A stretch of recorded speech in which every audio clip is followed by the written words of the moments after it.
Good afternoon, good morning, everyone. We're delighted to be here with you. I'm Maribel Alemán. I'm the co-founder of Group Coaching HQ. And with us, we have Dominique Mass, who co-founder of Group Coaching HQ. And why did we embark on this program, this initiative? Well, it's really to open up and allow each trainee the power of group coaching, and so they have the ability to scale their own positive impact through group coaching and really create communities that move the world forward. But we're so excited and so honored to have with us Scott Perry. We're so thrilled that you're able to join us today. Now, Scott helps makers invested in social impact work embrace uncertainty and navigate adversity with greater intention and equanimity. And he's the chief difference maker at Creative on Purpose, and I love that title. So can't wait to dive into that one. And he's also the author of Amazon titles Endeavor and Onward. Definitely check them out. He's also the head coach in Seth Godin's Creative and Freelancer Akimbo workshops. Now he's a husband and father. He goes for a cemetery run every day. Wish we had time to dive into that one. Maybe we do. And quotes Marcus Aurelius more often than he should. He found and spread joy as a professional musician and guitar teacher for over 30 years while maintaining a happy marriage, homeschooling his sons, and taking care of business. His process employs principles and practice that are time tested and scientifically vetted. Now, Creative on Purpose is a great site. Check it out. But love to just catch up with you, Scott. Is there anything else that you would like us to know about you that perhaps we missed? Oh, well, that was a very generous introduction. You've covered plenty, I think, for getting started. I just want to say I am thrilled and what a privilege and pleasure to be with you both. Dom and I are old friends in digital years. We practically went to kindergarten together. And it's delightful to be with you, Maribel, because your last name is actually the last name of one of my favorite guitar players from history, Oscar Alemán, who was a famous jazz guitarist from, I believe, from Argentina. Um, so I'm, I don't know if you're related, but I'm just going to go with that because I don't know if we are, but now I'm going to have to check him out. so I'm So, thrilled, and I'm always thrilled to talk about coaching, group coaching, and all things that have to do with just helping people step into their potential and deliver on their promise. So I'm thrilled to be here. Thank you. yeah.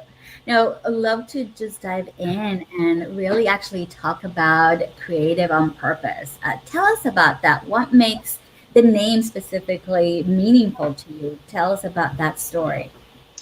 So I've been making a living through creative endeavor all of my adult life. I was a musician, as you mentioned, for 30 plus years, and I've always looked at my life, even before I began the world of work, as as experimenting and working on projects and playing around with ideas and trying new things. And so creativity has always been, I think it's at the core of who we are as human beings. Creativity is simply the act of making change happen. And oftentimes that change is internal. We begin by turning ourselves from non-talkers into talkers and non-walkers into walkers, and teach ourselves to learn to read and ride bicycles and all these other things. And then purpose is also just, what is, I from a very young age, I mean, you mentioned that I quote Marcus Aurelius more often than I should. Um, and I've been studying philosophy since I was in the seventh grade. That's when I got my first copy of Marcus Aurelius's Meditations. And ancient philosophy was just answering the questions: what does it mean to be human?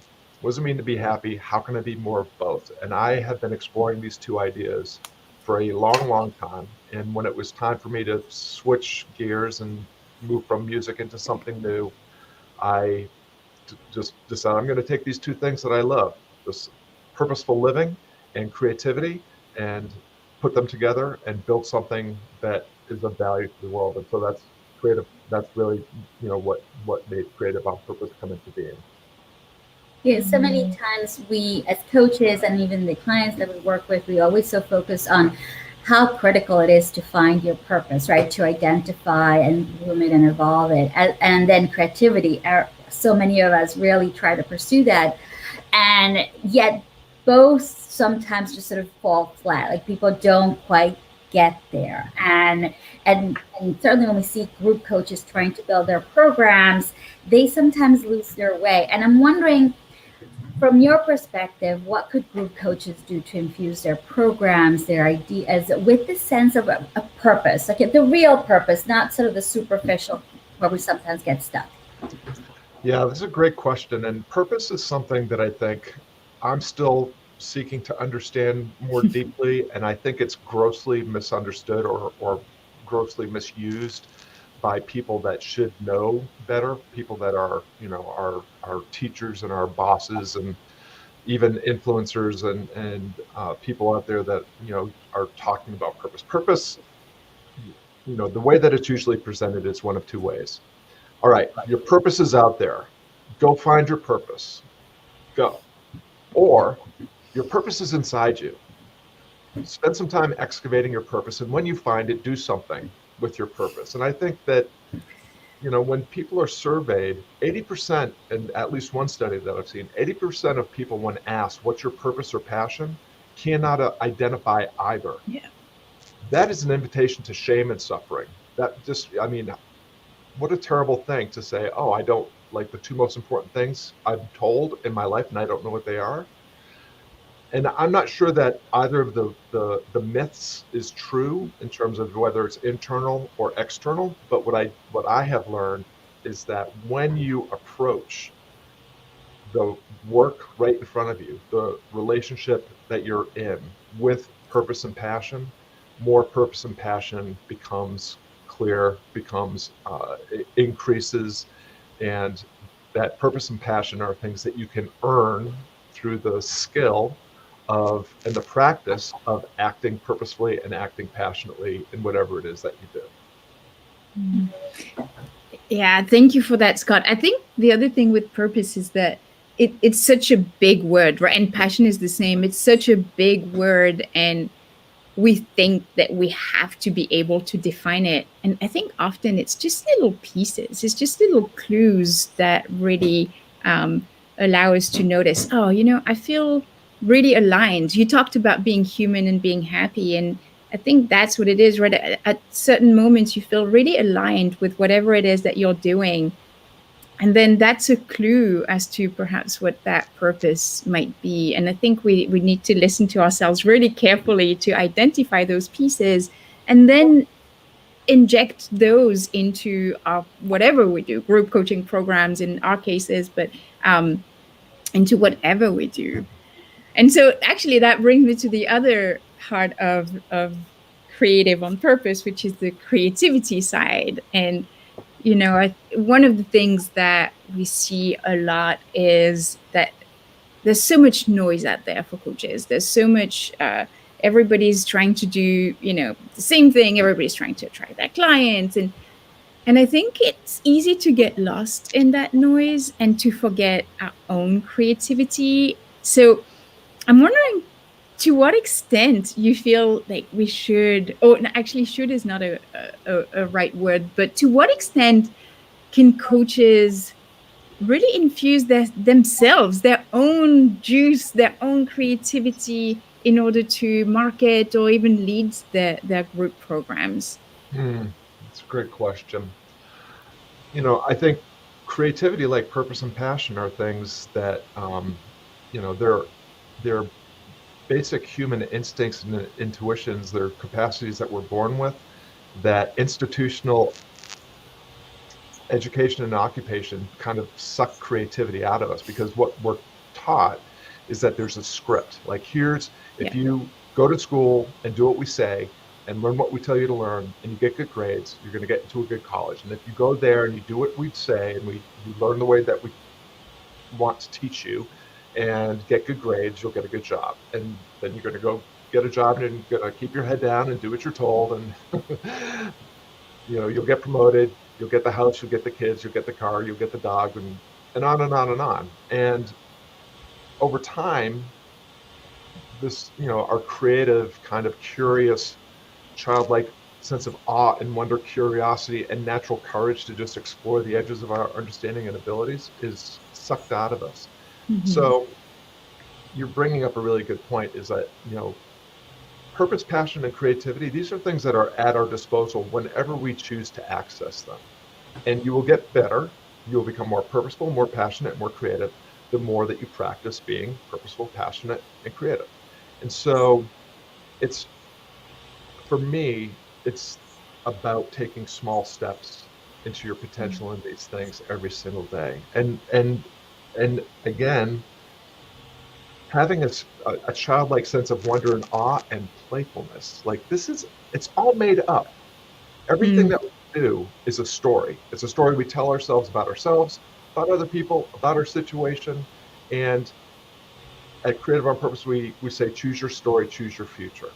And you can literally let go of a narrative about your past that no longer serves you, or about attachment to desires in the future that you have no control over, and tell yourself a better story. Now, I say that it sounds simple because it is simple, and simple is never easy, because we are creatures that also love the status quo. We like to know, where do we stand and what's expected of us, and we don't want to buck the system.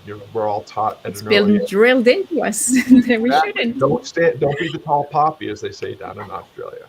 And so, but we can show up in our own lives half a shade braver every single day. We can take a small step into uncertainty every single day and explore, in a way that allows us to approach the situation with a little bit more purpose and passion and creativity. And we'll have made a decision. We will have done something, which means we will have learned something. And then we can re- reflect and refine our approach as we take that next step. So I think, for coaches, just to circle back to your initial question, yes, there is a lot of noise. And let's face it, Don, Maribel, there's a lot of coaches out there right now. You can't swing a stick on LinkedIn without hitting a coach. And, you know, that's, in a way, a good thing for the people that are really dedicated to the craft Mhm. of coaching, that are really dedicated to making a difference through coaching, because coaching is powerful medicine if it's dosed with intention and with integrity, and done with and for the right people, and on purpose. And Mhm. so if you are struggling to get clients, or find your niche, or find your positioning, or uh, get attraction and traction with your brand, then it's time to zoom out and say, well, if I continue to do things the way I'm doing them, I'm clearly not going to get any different results. So what is a small edge that I could push through, that I could play with, that I could help make myself stand out in? And also, how can I access the assets I already have? Your coaching is unique if you are investing in yourself, your perspective, your experience. You know, yes, that involves some vulnerability and some generosity. But if you are investing of yourself into your practice, and making sure that you're taking clients that align with your values, that need your talents to help them get from where they are to where they want to be, you'll learn something every single day. So do some coaching every single day. It doesn't have to be paid formal coaching every single day. It can be informal coaching with a friend, with a connection, with a neighbor. Get better at your craft, delight people so thoroughly that they can't help but talk about you, and you will get more of the right people in your practice very, very quickly.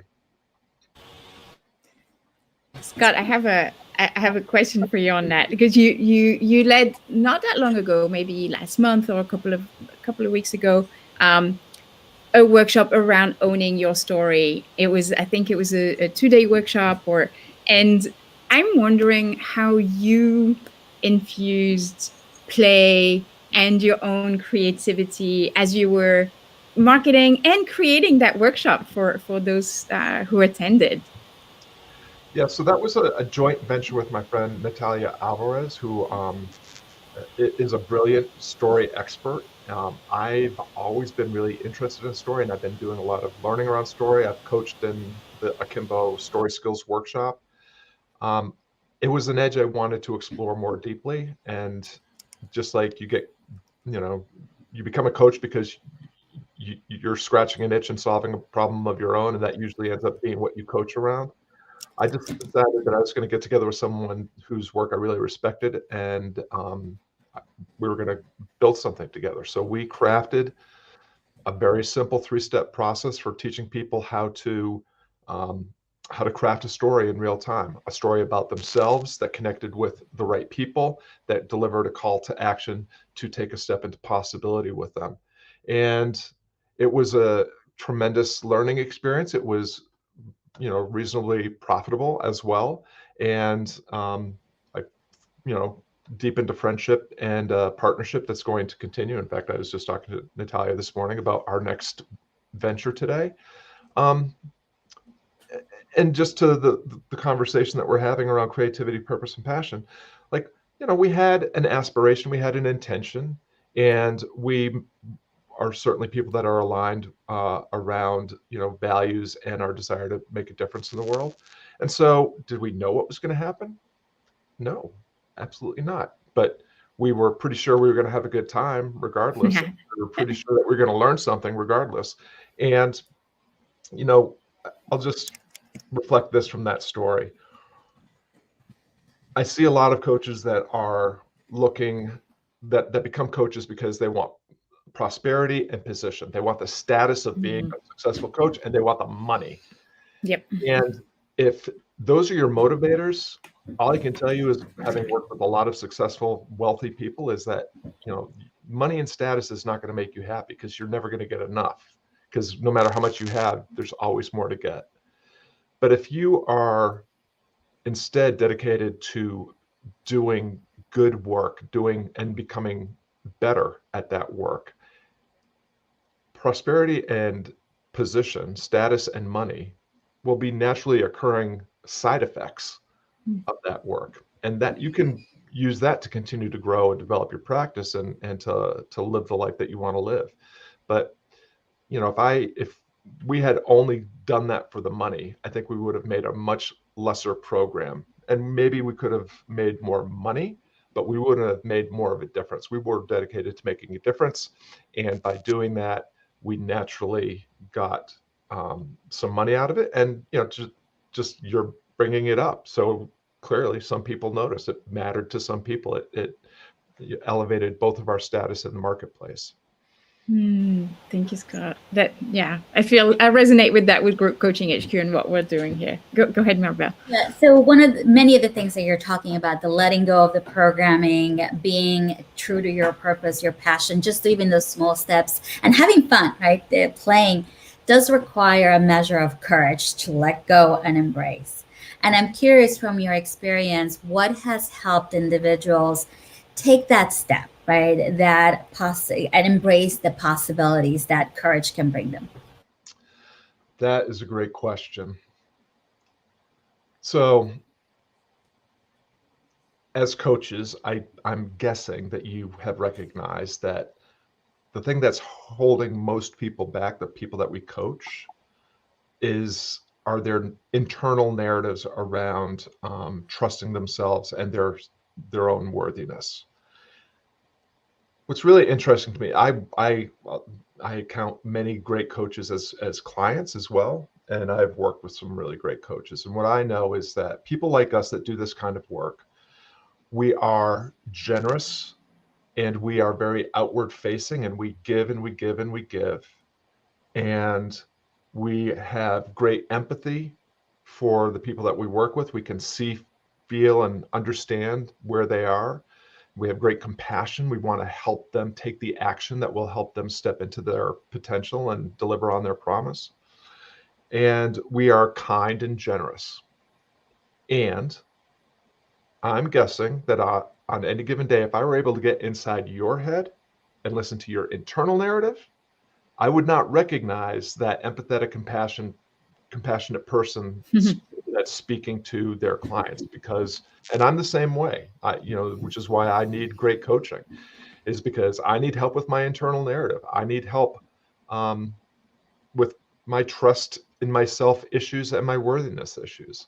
And so part of this courage piece that you're touching on, Maribel, is helping people take small steps toward trusting themselves and being willing to invest in themselves, whether that's money or time or attention or effort or whatever it is. These are all finite resources if we treat them that way, which is why burnout is such a big problem these days. We're giving something that we no longer, if you're giving all of your time, attention, and effort away, and you don't have any left, and you're still giving it, you have depleted yourself and you are now cycling into burnout.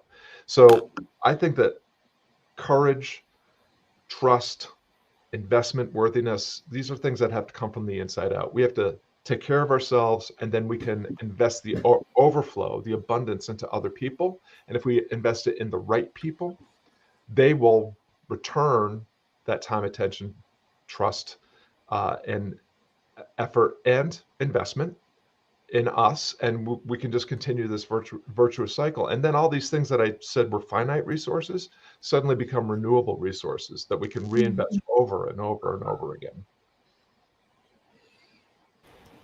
I love it because it is about pulling from your own fountain, right? So allowing it, coach thyself a little bit, right? So and then now I'm wondering if in your work there are certain I like to call them experiments that you would recommend coaches do for themselves to be able to tap into their creativity, their purpose, all the things you have been mentioning. So in the marketplace right now, everybody is promising scale. Like you can do more, you can do better, you can be bigger, you can make more. I think that it's actually, that's just a seductive way to invite you to fail and then go back into hiding.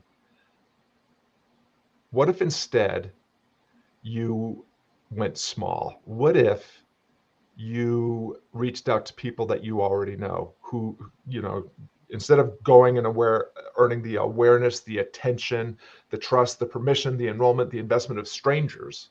What if you bypassed the awareness, attention, trust, permission, and enrollment and went to people that already, who have already invested that in you? And what if you took a small group of those people and built a small offering and got them to invest in it? You could do that even before you built it. That's how I sold my first book. That's how I sold my first coaching programs. I didn't know what I was going to do as a coach. I built a sales page and said, I'm going to coach. Here's what's on offer. Here's what it costs. If I get 10 people, I'll do it. 12 people signed up.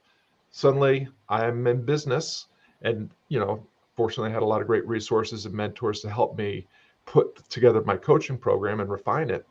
But once I started delivering it, I was able to deliver the goods, delight people so thoroughly that they couldn't help but talk about the transformation with other people. They got me more of the right people, even better people. I was able to raise my prices, which helped me get better customers, which helped me get better, and on and on and on. So this small steps into possibility every day will result huge results over time. I built a very successful coaching enterprise, a full-time gig for me now, in less than 2 years.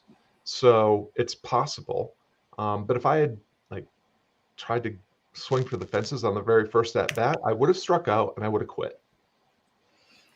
I love everything that you're saying, Scott, as always. But I think it really, the two things. One, it really reminds me of the story of Group Coaching HQ. I think this is exactly how we started and really creating, connecting with people that we knew. And the second thing is the word I just used, which you have been talking about, is connection.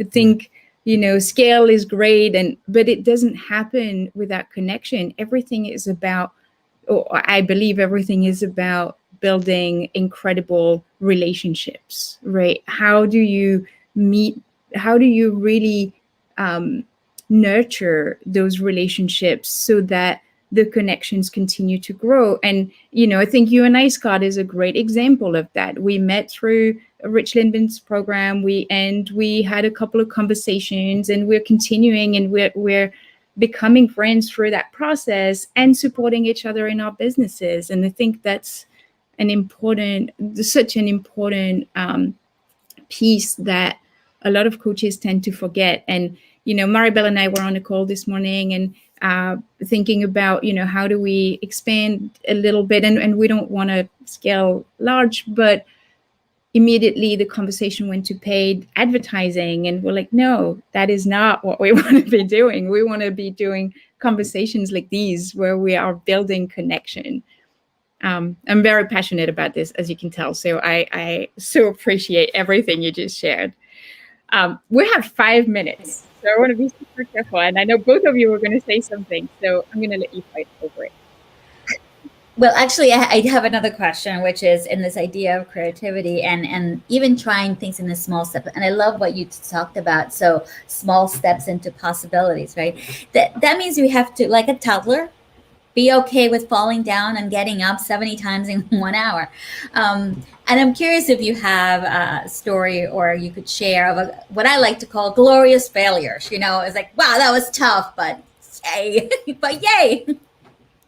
Yeah, well, I mean, it's, I could tell you stories. I could share 3 stories from the last 3 hours, I think.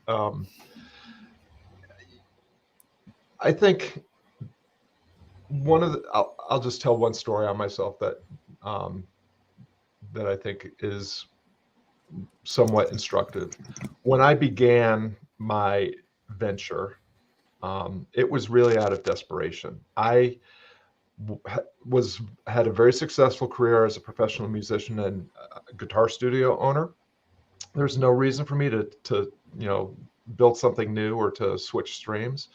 I felt called to do this work that I'm doing now, and I've been retired from music for from performing for 3 years and from teaching for almost a year now. And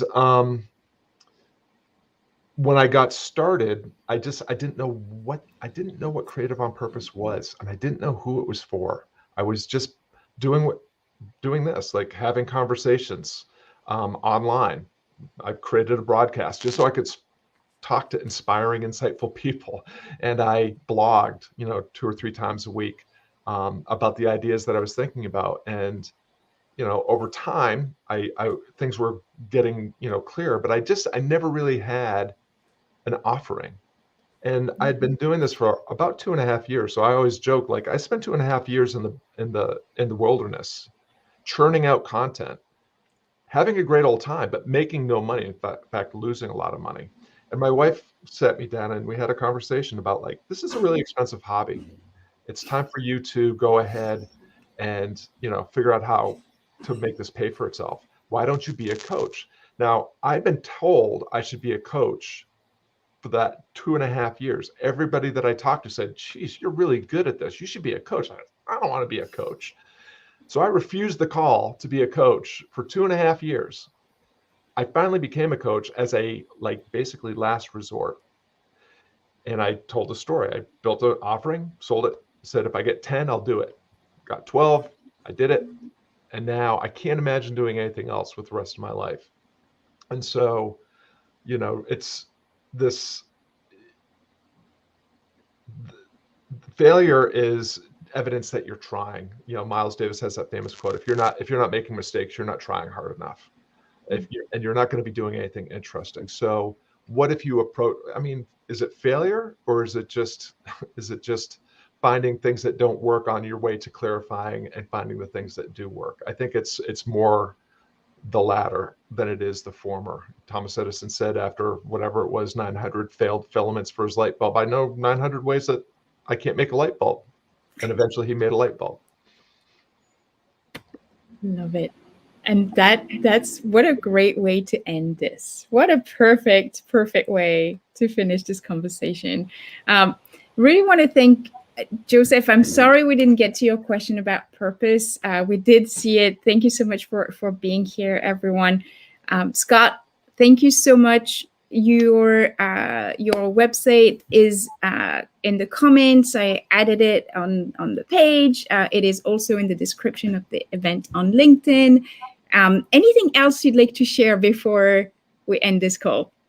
Do you have any programs coming up? Anything that you want to I share am with anyone? right now. We are in the halfway point of my last group coaching offering of this year. We have something called the Do the Work Intensive that will open up again in January. I think if you go to creativeonpurpose.com/intensive, you can get the information and sign up for the waiting list.